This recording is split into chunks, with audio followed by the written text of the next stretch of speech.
Hello everyone! Today we are going to talk about the electron transport chain and its link to oxidative phosphorylation. So in our Where Are We section, and you would have answered this on Top Hat earlier this morning, we are here where the box is. So through the citric acid cycle we have generated NADH and QH2. So those coenzymes have all of the protons and electrons that used to belong to glucose, and now they are ready to transfer those electrons and protons all the way down the electron transport chain to the final electron acceptor, which is oxygen. And in so doing, that is an exergonic process. So that means we can capture some of that energy to couple ADP and phosphate to make ATP. So again, in the Where Are We? So if we look at the biopolymers that constitute our diet, we would break down proteins. We don't have many nucleic acids as part of our diets, but proteins, polysaccharides, and triacylglycerols are broken down into amino acids, monosaccharides, and fatty acids, respectively. And they are broken down into 2 and 3 carbon intermediates.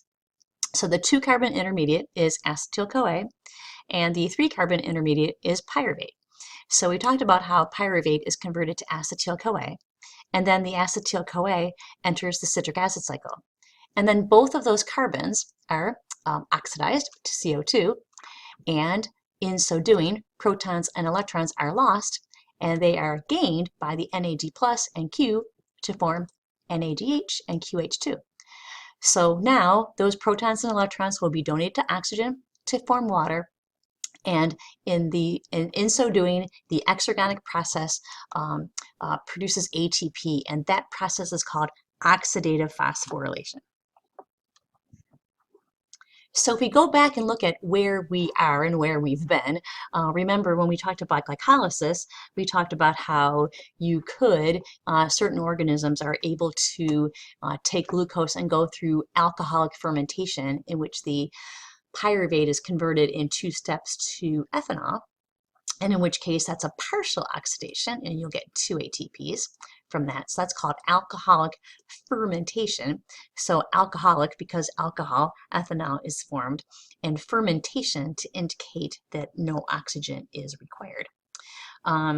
Or we can undergo homolactic fermentation. So microorganisms can do that too, but so can our muscles, which will produce glucose to pyruvate, and then pyruvate is converted to lactate. And again, the net yield there is 2 ATPs. And again, we say homolactic because we produce lactic acid, and fermentation to indicate that no oxygen is required. So if we look at both of these processes, whether we're producing alcohol or lactate, in both of those cases, glucose was converted to pyruvate, but we could not stop there, because when pyruvate is converted either to lactate or to ethanol, the pyruvate is reduced. And what happens is the NADH that's produced in glycolysis is reoxidized to NAD+. So that helps this whole cycle keep going. So it is important that NAD+ be regenerated to keep glycolysis going. So oxygen's not required, and we only get 2 ATPs. What that means is that glucose is incompletely oxidized. So we don't get a whole lot of ATP. We only get 2, but it's a very fast process. On the other hand, what we want to talk about now is aerobic oxidation. So we will require oxygen here. But what happens is we have, didn't mean to put my line there. Okay, so let's see, I have a little eraser here, don't I? No, I'm not sure. Okay, anyway, the carbons and glucose are completely oxidized to CO2, and the oxygen is reduced to water. And we get a whole lot of ATP, way more than 2. We get between 30 and 32, depending on what kind of transporter is used to bring NADH into the mitochondrial matrix, but we'll talk about that in a minute. Oxygen is absolutely required if we are going to completely oxidize all 6 carbons to CO2. So we get a whole lot more ATP, about 15 or 16 times as much, but it's a lot slower of a process. So we can, because this is a redox process, break this down into oxidation and reduction half reactions. So the oxidation half reaction is this, where we can look at the 6 carbons in glucose are completely oxidized to CO2. And in so doing, we strip off 24 protons and 24 electrons from the glucose. So we get a complete oxidation. So that's our oxidation half reaction. So now this is our reduction half reaction. So here we have 6 oxygens, or 12 atoms of oxygen. Will pick up those 24 protons and electrons to form 12 waters. So that's our reduction half reaction. So our carbons and glucose are completely oxidized to CO2, and the atoms of oxygen are reduced to water. So the other thing I would have asked you in your top hat question is to account for where we are. So if we look at this animation right here, that's sort of like a quick animation by me. Glycolysis, 1 mole of glucose yields 2 moles of pyruvate. So that means that we have 2 moles of NADH here. And then 2 pyruvates are converted to 2 acetyl-CoAs. So each one of those produces 1 NADH. But since we have to go through the reaction twice, we produce 2. So now we have 2 acetyl-CoAs. So each turn of the citric acid cycle would yield 3 NADHs and 1 QH2s. But since we have 2 turns, we'll get 6 NADHs and 2 QH2s. So just as we thought of ATP as cellular energy currency, we can also think of these reduced coenzymes as cellular energy currency, because they will also be involved in oxidative phosphorylation to produce ATP. So the 24 protons and the 24 electrons that I just showed you in the redox equations in the last slide are the NADH and the QH2 are in full possession of those 24 protons and 24 electrons. So again, where are we? If we look at the balanced equation, 1 glucose forms 2 pyruvates, and we have 2 ATPs. And in this reaction, we yielded 2 NADHs. In the pyruvate dehydrogenase reaction, now we're going to of course have to multiply by 2, because each glucose produced 2 pyruvates. So that means in this reaction, we have an additional 2 NADHs. And the citric acid cycle, again, we're going to have to multiply by 2. So we now have 6 NADHs and 2 QH2s for 2 turns of the citric acid cycle. So what we have so far is we have 2 ATPs that we got in glycolysis, and then 2 GTPs, which are energetically equivalent to ATP. And both of these were obtained by substrate level phosphorylation. Over here, we can see that in the pyruvate dehydrogenase reaction and in the citric acid cycle, that's where we got our oxidation to CO2. So those were all 6 of the CO2 carbons. So here, we have our 24 protons and 24 electrons. We have 2, 4, 6, we have 12 coenzymes. And each of those coenzymes, both the QH2 and the NADH, they all carry 2 electrons apiece. So having 12 of those, that's where those 24 protons and 24 electrons are accounted for. So what's going to happen now is those 24 protons and 24 electrons that the NADH and the QH2 are now in possession of, those will go down the electron transport chain to oxygen. So oxygen is the final electron acceptor in the electron transport chain. The oxygen will be reduced to water. That's why oxygen is required, because that's the final electron acceptor in electron transport. So this is an exergonic process. So that means we can, instead of releasing all of that energy, we can capture some of it to produce ATP. So we will call that process oxidative phosphorylation. So far we have 4 ATP equivalents that we produced by substrate level phosphorylation, and all the rest will be produced by oxidative phosphorylation. So I wanted to remind you of what the mitochondrion looks like. So the mitochondrion has two membranes. It has an outer membrane, which is fairly porous, and it has an inner membrane, which is not porous at all, and is very, very highly folded. Those folds are called cristae. They enclose a space called the matrix, and the space in between the outer membrane and the inner membrane is referred to as the intermembrane space.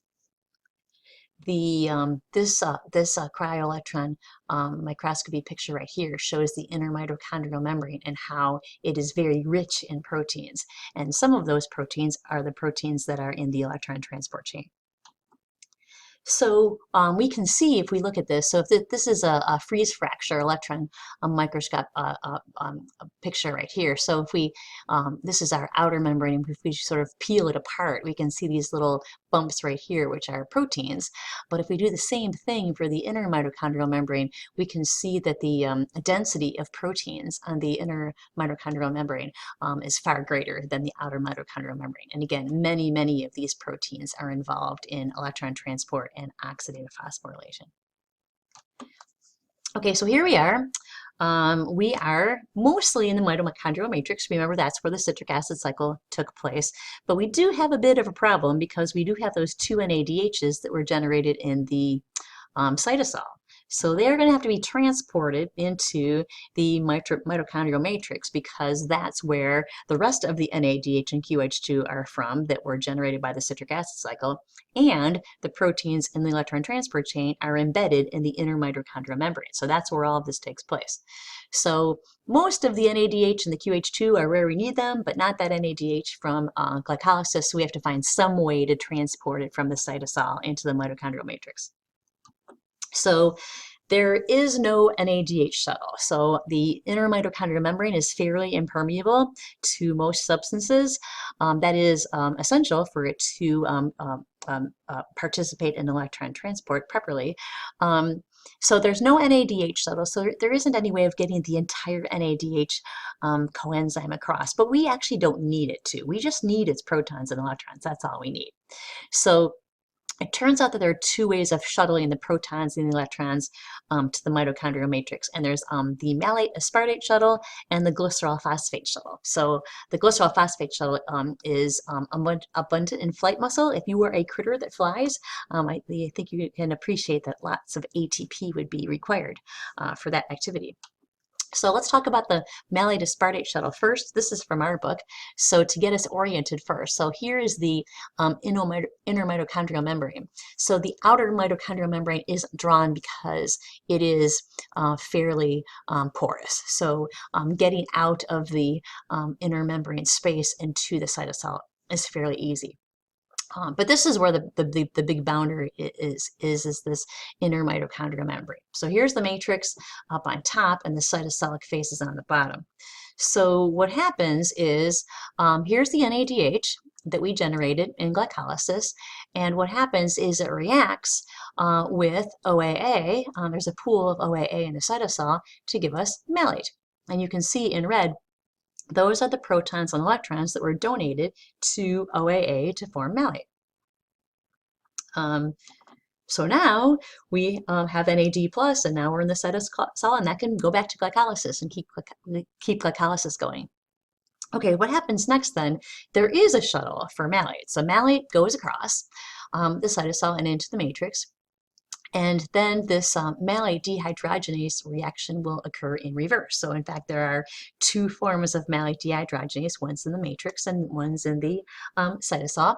So malate is converted to oxaloacetate. So hopefully that looks familiar. That would be the last reaction in the citric acid cycle. So you can see that the protons and electrons here shown in red will be donated to NAD+ to form NADH, and then now we have oxaloacetate. And it would certainly make our lives easier if the OAA could just go across, but it can't. There's no shuttle for it. So the after the conversion of malate to OAA, then OAA is converted to aspartate, and then aspartate can go across, and then the aspartate is converted back to OAA in order to complete the cycle.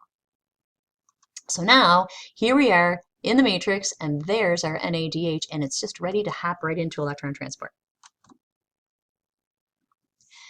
There is another shuttle called the glycerol phosphate shuttle, and we'll learn in a minute here that there is a cost associated with this shuttle. There isn't any cost associated with the malate aspartate shuttle.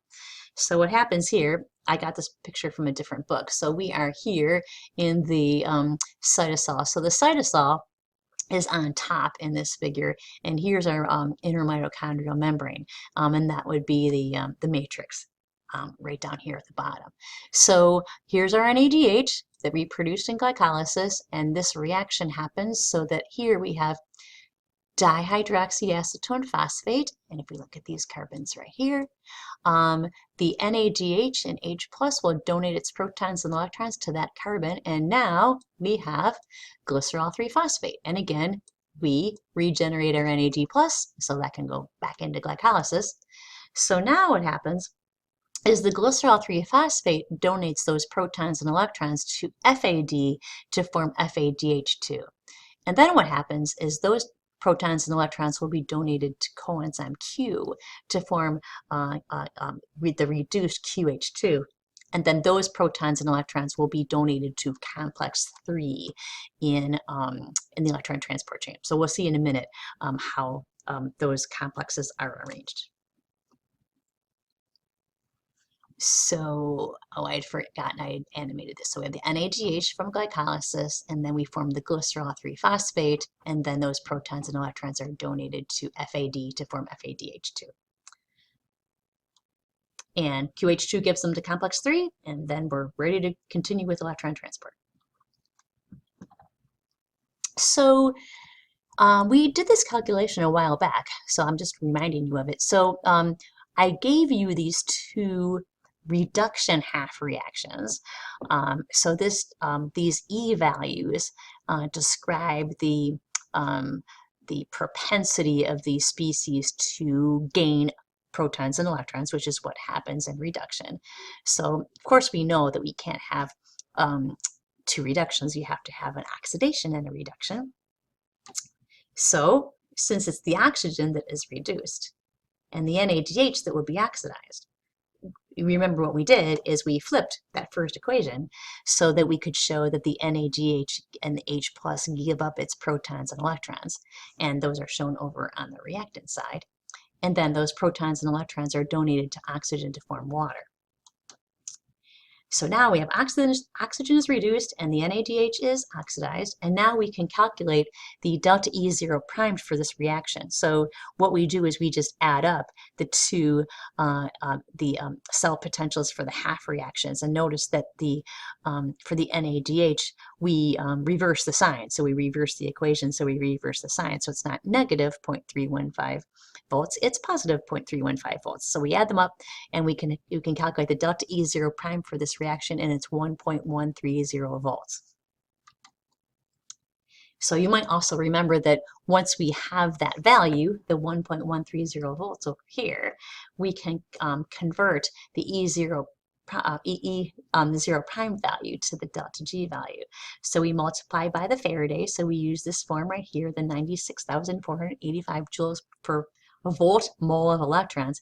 And then this is N right here, and the N is the moles of electrons transferred per mole of reaction. So in the last slide, we would have seen that NADH and H plus give up 2 protons and 2 electrons per mole of reaction. So you do the math, and we get a negative 220 kilojoules per mole. So that means that if that is the energy that's released when one NADH gives up 2 of its protons and 2 of its electrons and gives it to an atom of oxygen to form a molecule of water, this is the amount of free energy that's released. We're going to release some of it as heat because we need to maintain a 37-degree body temperature, 37 degrees Celsius body temperature, sorry. But we're going to capture some of this to synthesize ATP. And we'll be able to synthesize several molecules of ATP because the cost of synthesizing ATP is 30.5 kilojoules per mole. So we are going to capture some of that energy involved in the loss of the protons and electrons by the NADH and the gain of those protons and electrons to oxygen to form water. We will capture some of that energy in order to be able to synthesize ATP. So let's talk about electron transport and how this happens. So what happens, the electron transport chain consists of a series of carriers, and they're embedded in the inner mitochondrial membrane. And these carriers are organized into 4 complexes, and they're made up of proteins that have prosthetic groups, and those prosthetic groups are the ones that do the donating and the acceptance of the electrons. So let's look at some of these prosthetic groups. We can have proteins that we call iron sulfur proteins. So that's ISPs. I'm not particularly enamored of that name because I'm a chemist and someone says iron, I think Fe, I don't think of I, but that's what they're called. So the iron sulfur proteins, the protein itself is shown in this ribbon diagram in the cyan color, but they have complexes, and it's through their cysteine side chains, and they can be simple or they can be a little bit more complicated.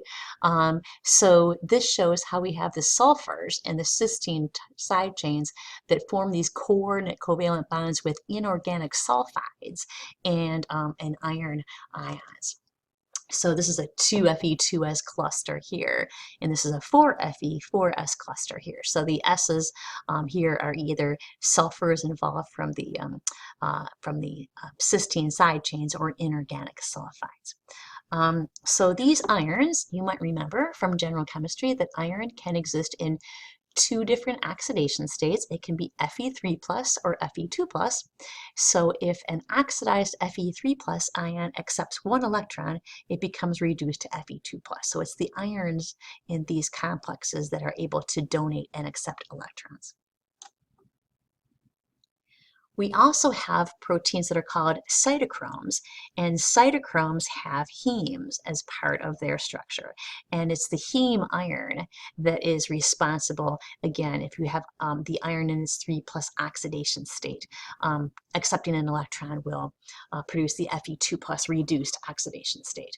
So cytochromes have heme groups as part of their structure. So you might remember from myoglobin and hemoglobin, we have heme groups there too.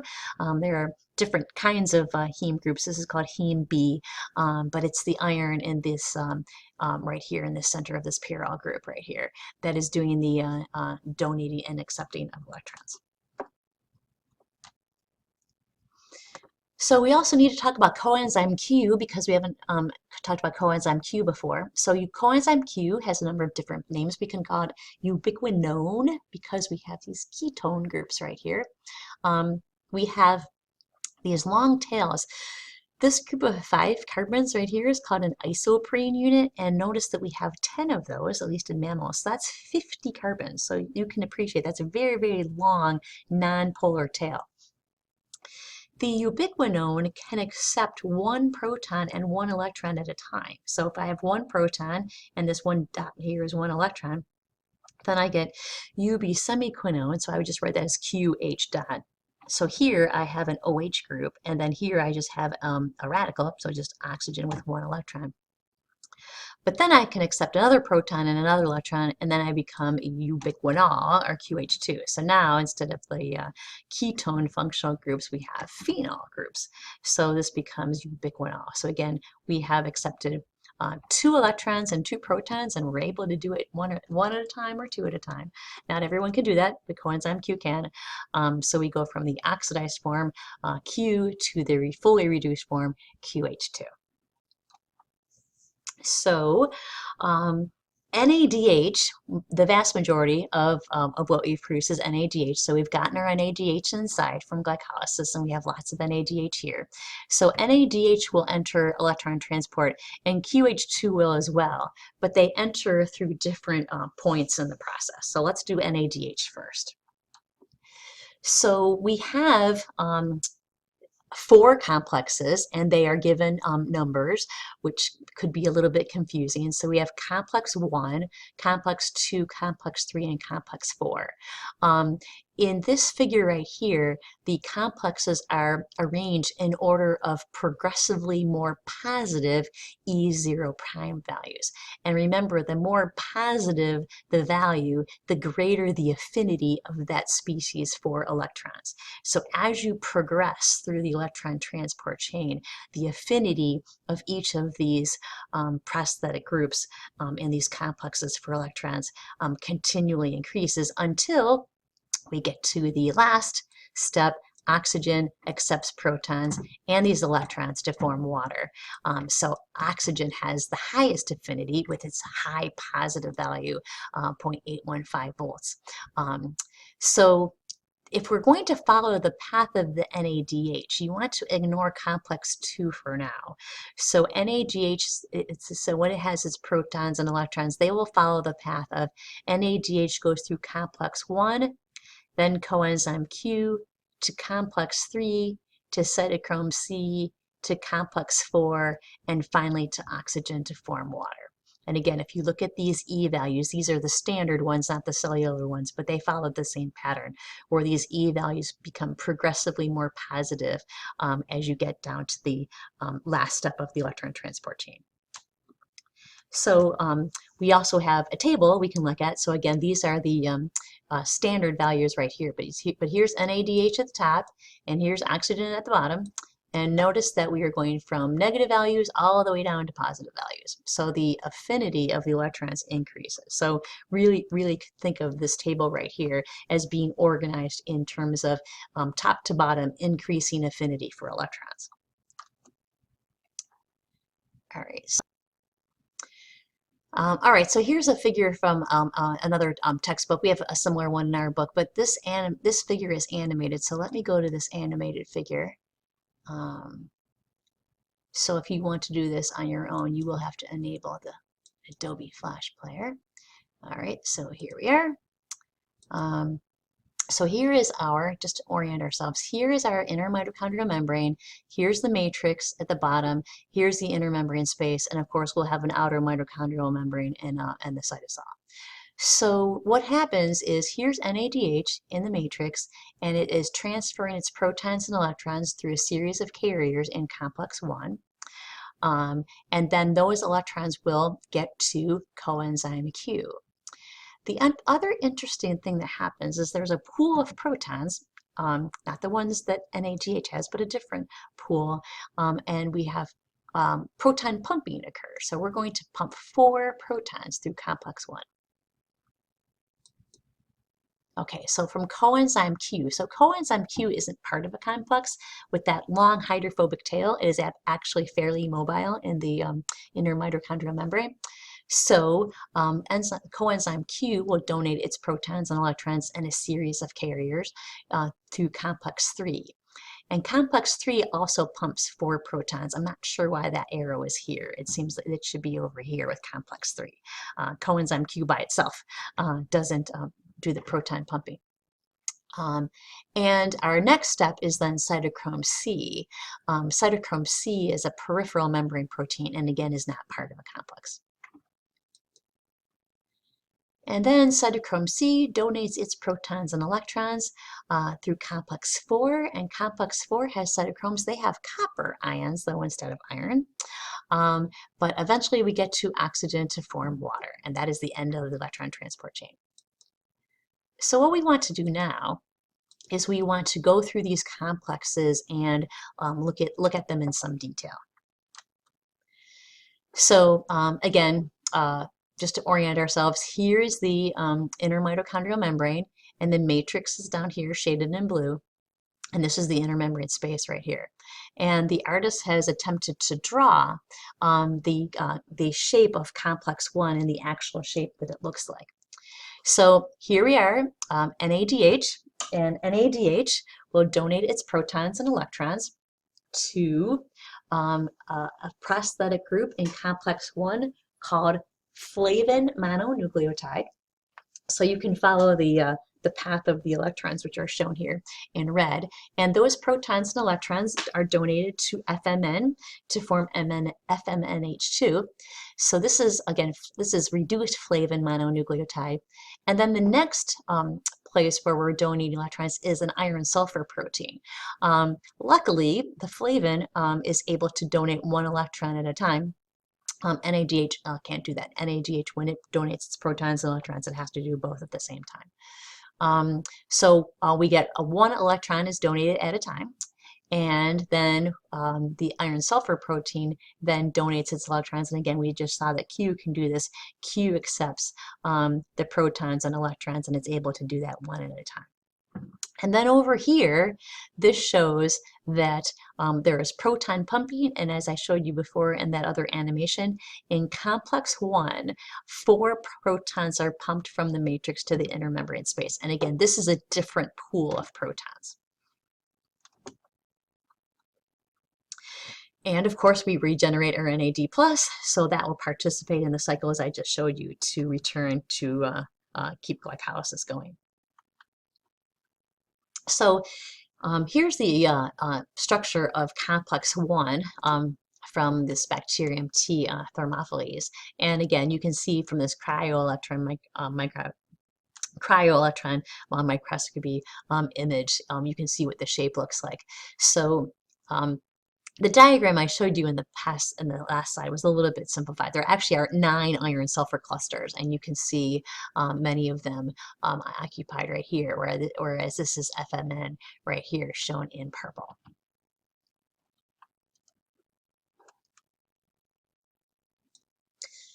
Okay, so remember the path of NADH. So I just showed you how it went through complex 1 and then to coenzyme Q. And then coenzyme Q will have the protons and electrons, and it's shown right here. And then coenzyme Q donates its protons and electrons in complex 3. And the artist here has attempted to diagram something called the Q cycle. I have a guided exploration on the Q cycle that shows that in more detail. So to summarize, though, what happens is that since complex 3 has iron-sulfur proteins, and because the next step is cytochrome C1 to cytochrome C, since all of these things, the cytochrome C, the cytochrome C1, the iron-sulfur proteins, since they can only accept one electron at a time, whereas QH2 has 2 of them, essentially what happens, if I can really oversimplify this, is that one electron goes on from complex 3 to cytochrome C1 to cytochrome C, whereas the second electron is left in a bit of a holding pattern. So while this is going on, complex 3 pumps 4 protons from the matrix to the inner membrane space. And it does not look like that is shown here, but that is what happens. So here, this is from a different textbook. So this shows in a little bit more detail the Q cycle. So if you look at this, you should start here with QH2.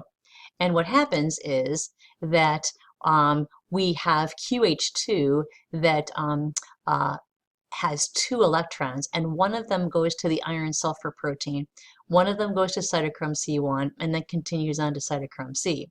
And then here's the other one that kind of goes through this holding pattern like I showed you. So we have an electron goes to B sub L, B sub H, and then back to coenzyme Q to form this Q radical. So what happens over here then is that you can borrow some QH2 from the pool in order to start the process again, where again you have one electron going through the iron-sulfur protein to cytochrome C1 to cytochrome C, whereas that second electron then is donated to this Q radical to form QH2. So down here you are returning the QH2 that you borrowed from the pool. So that shows, right, so this Q dot right here is that Q dot right there. Okay, so cytochrome C, which was shown in the last slide. So now cytochrome C is going to, again, one at a time, donate protons and electrons, through the cytochrome C oxidase. This is complex 4, and I have a little bit more detail here that shows how that happens. But we have cytochrome A and cytochrome A3, and they are copper cytochromes. So the other thing is that we should notice is that we have 2 moles of protons. So we have 2 protons pumped from the matrix to the intermembrane space. So if you remember, complex 1 pumped 4 protons, complex 3 pumped 4 protons, and complex 4 pumps 2 protons for a total of 10 protons pumped for every 1 NADH. And the electrons and protons, again, this is a different pool of protons, but the oxygen accepts the protons and electrons to form water. And this is the last step in electron transport. So this shows in a little bit more detail what's going on, and maybe more detail than you care to know, but what we should point out is that we have been writing this as 1/2 oxygen plus 2 electrons plus 2 protons equals water. But what we should do is we should multiply that by 2. We breathe in whole oxygen molecules. We don't bring in half O2s. So what's really happening is that when we're in complex 4, we have, this is our input. So we have oxygen, 4 electrons, and 4 protons will give us 2 water. So we can sort of look at this cycle and we can count where they are.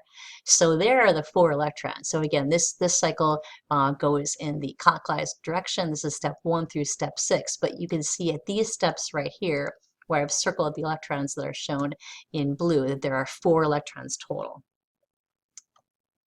And there are 4 protons. We have a proton shown in green. So we have a proton here, 1, 2, 3, 4 protons.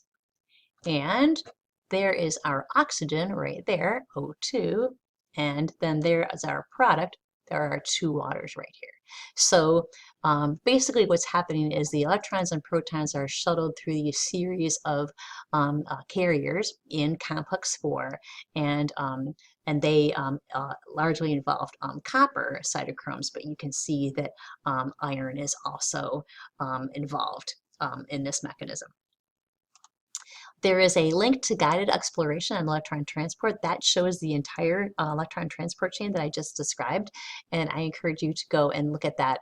I'm not going to play it on this screencast because it gives a very echoey sound if I do that. So I'll just refer you to Sky so that you can look at it there.